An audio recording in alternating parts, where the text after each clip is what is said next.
Espero que te encuentres muy bien. Te saluda Andrés Omar Martínez y te doy la más cordial de las bienvenidas a este capítulo 10 de mi aventura creativa. En el capítulo anterior te platiqué de cómo empecé a estudiar oratoria y mi primer trabajo vendiendo libros puerta a puerta o en la calle. Y al empezar a estudiar la forma de hablar y además teniendo yo el problema de disfonía por alergia y por tartamudez, pues me empezó muchísimo a interesar un tema en específico, casi a un nivel de obsesión, y es el tema de la comunicación y lo que conlleva la voz, el mensaje, pero sobre todo la voz, porque como yo tenía y tengo aún el problema de disfonía por alergia y por tartamudez, pues es algo que yo necesitaba resolver. El maestro nos recomendó escuchar a muchos locutores de la radio comercial y de la radio educativa, entre ellos a Salvador Luna Ibarra, a Héctor Martínez Serrano, Emilio Evergenji, Eugenio Sánchez Aldana y muchos otros. Yo empecé a escuchar diferentes estaciones del grupo Radio Centro, de Radio UNAM, de Radio Educación y del Instituto Mexicano de la Radio, pero ya no las escuchaba como un oyente promedio. Era un proceso de estudio, porque me compré un reloj que tenía cronómetro y medía la cantidad de palabras que decían por minuto.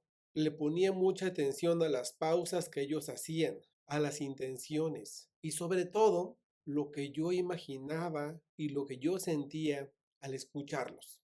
Muchas veces llamé por teléfono a las diferentes cabinas, les dictaba mis poemas a las secretarias para que los leyeran o mis cuentos, pero casi nunca los leyeron. Y una vez, escuchando Radio Educación, escuché a un locutor que me pareció muy simpático. Se llama Eugenio Sánchez Aldana Recendis, el Chagüistle, cuyo lema era de los boleros a los concheros. Anunció que impartía un curso llamado Educación, Conservación y Desarrollo de la Voz. Le llamé al otro día porque quise tomarlo, pero entre los horarios y distancias no pude. El curso lo impartía muy al sur de la ciudad, en horarios que se me dificultaban porque tenía otros compromisos escolares. Así que no lo tomé entonces, lo tomé muchos años después. Y se me ocurrió que podía llevar a las estaciones de radio mis poemas, mis cuentos, y me puse a transcribirlos usando una máquina de escribir Olivetti,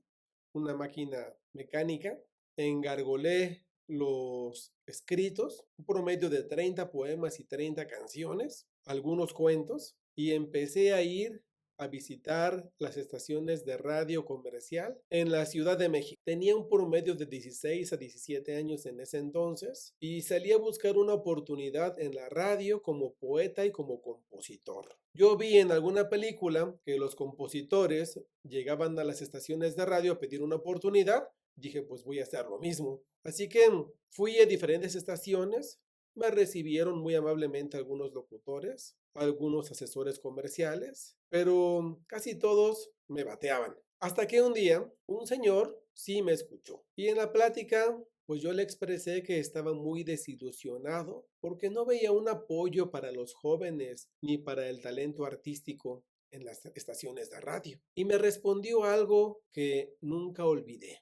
En eso tienes razón, me dijo, pero la radio es una industria. Si quieres estar aquí, tienes que pagar. Me explicó que para que un locutor leyera mis poemas al aire tenía una tarifa, pero que leerlo una sola vez era insuficiente. Tenían que leerlo mínimo 4 veces al día, 5 días por semana, durante 1 o 2 meses, para que generara un eco en el radio escucha.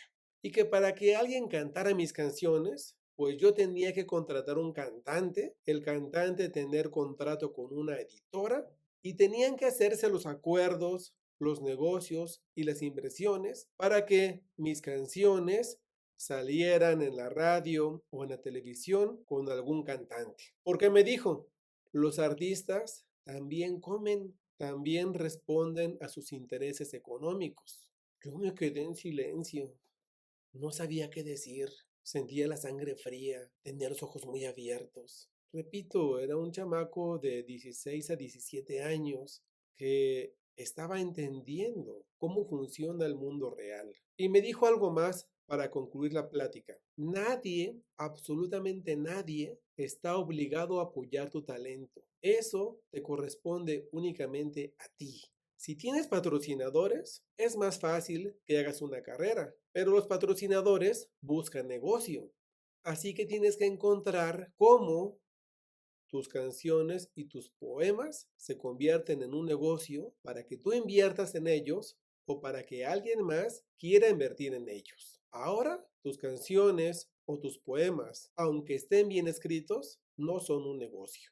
Y me dijo, te recomiendo que vayas al Instituto Mexicano de la Radio, a Radio Educación o a Radio Universidad. Ellos tienen programas donde reciben a personas que están escribiendo o que están creando arte como tú. A los 2 o 3 días busqué en la sección amarilla a Radio Educación y me fui en metro. Allí entré, me dejaron pasar y conocí a un locutor muy simpático y muy amable que yo ya había escuchado en la radio, Emilio Evergenji. Platiqué con él, le dije que escribía poemas y me pidió que leyera uno. Lo leí con dificultad porque estaba disfónico por la alergia y por la tartamudez. Sonrió y me dijo que él podía invitarme a su programa o a programas de sus compañeros, pero que la lectura de mis poemas o de mis cuentos la tenía que hacer yo, porque siendo ellos una institución pública, no podían recibir mi engargolado, mis textos y leerlos y difundirlos por su cuenta. Le agradecí mucho. Me invitó a una actividad de la radio ahí en las instalaciones de Radio Educación para el siguiente sábado y asistí. Eso era una fiesta maravillosa, todo gratis, música, antojitos. Realmente la pasé muy bien.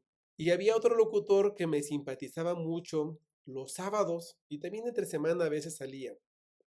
Era el maestro Cruz Mejía Arámbulo. Yo no sabía que él era invidente. Ahí lo conocí, me escuchó, platicamos, hizo algunas bromas y seguimos en la festividad aquella. No tomé la oportunidad que me dio el maestro Emilio Bergengi de ir a los programas porque me quedaba realmente muy lejos. Radio Educación está al sur de la ciudad, en la calle Ángel Urraza.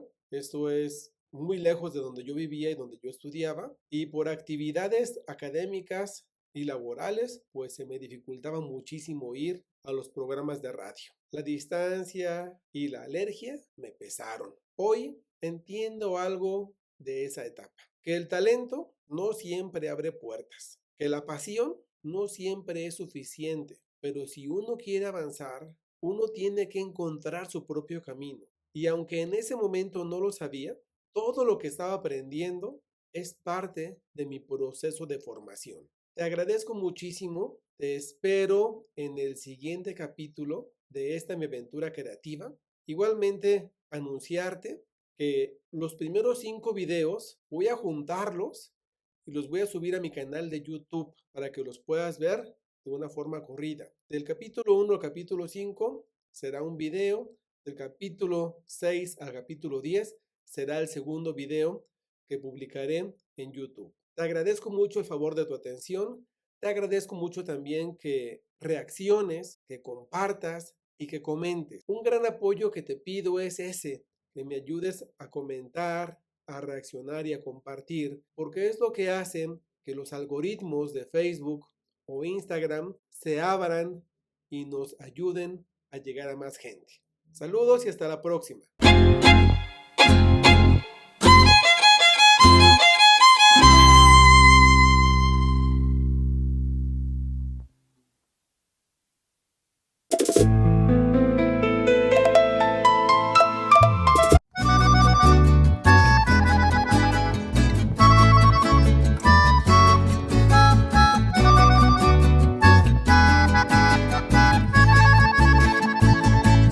Hola, qué gusto contar contigo. Te doy la más cordial de las bienvenidas al capítulo 11 de esta mi aventura creativa. Te saluda Andrés Omar Martínez. Con lo que vimos en el capítulo anterior, prácticamente se cierra mi etapa del bachillerato. Se acaba el bachillerato y viene la decisión. Y para mí una pregunta importante, ¿qué sigue? Tenía varias opciones. Podía estudiar ingeniería civil o arquitectura en el Instituto Politécnico Nacional porque mi especialidad en el bachillerato fue la construcción. Yo egresé como técnico en construcción, pero también consideraba la Escuela Militar de Ingenieros.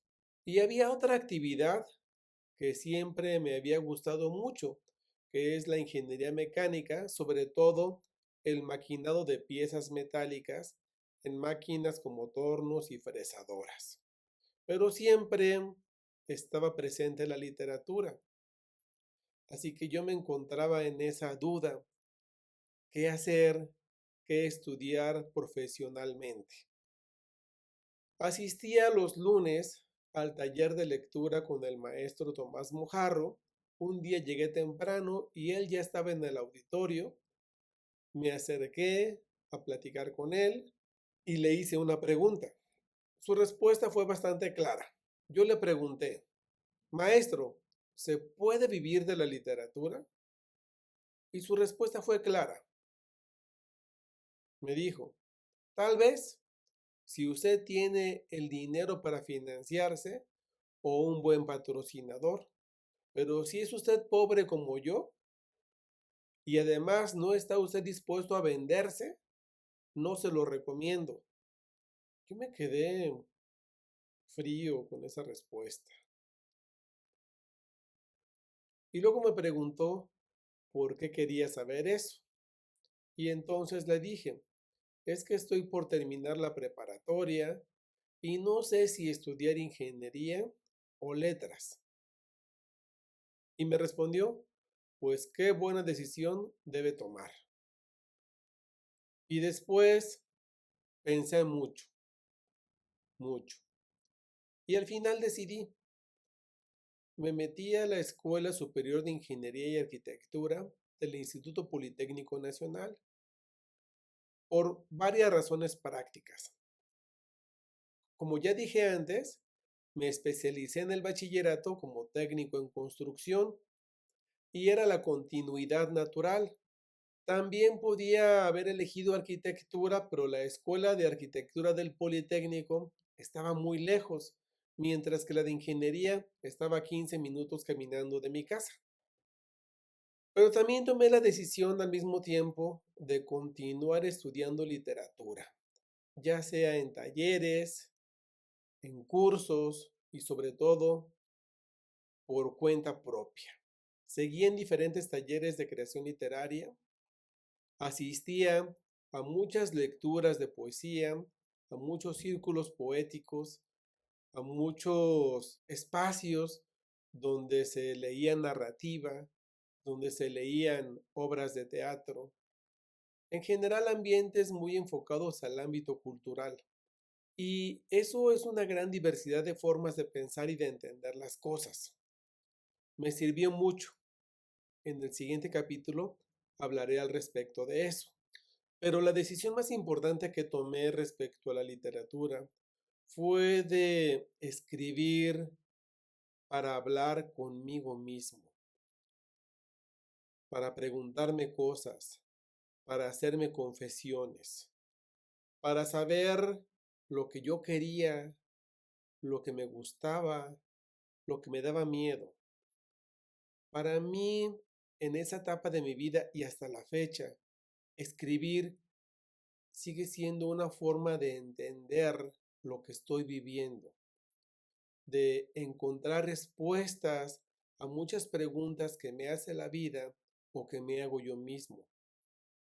A través de los personajes de mis cuentos, a través de las historias de mis poemas o de mis canciones, cada personaje tomaba decisiones que yo quería tomar.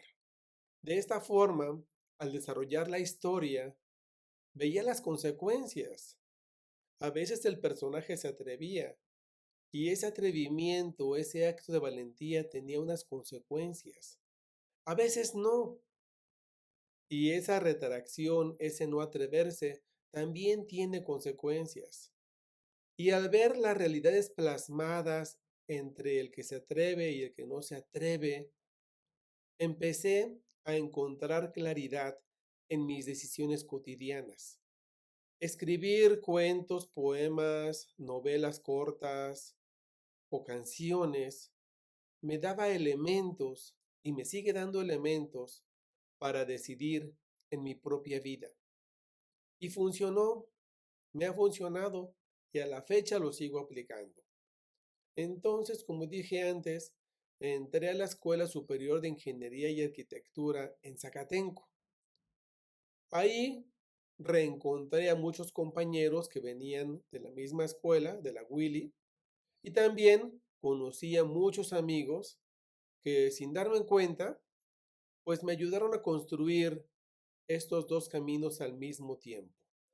La parte de la ingeniería con la cual yo me iba a ganar la vida y la parte creativa con la cual iba yo a aprender a decidir, iba yo a aprender a discernir entre lo que debo hacer y lo que debo evitar.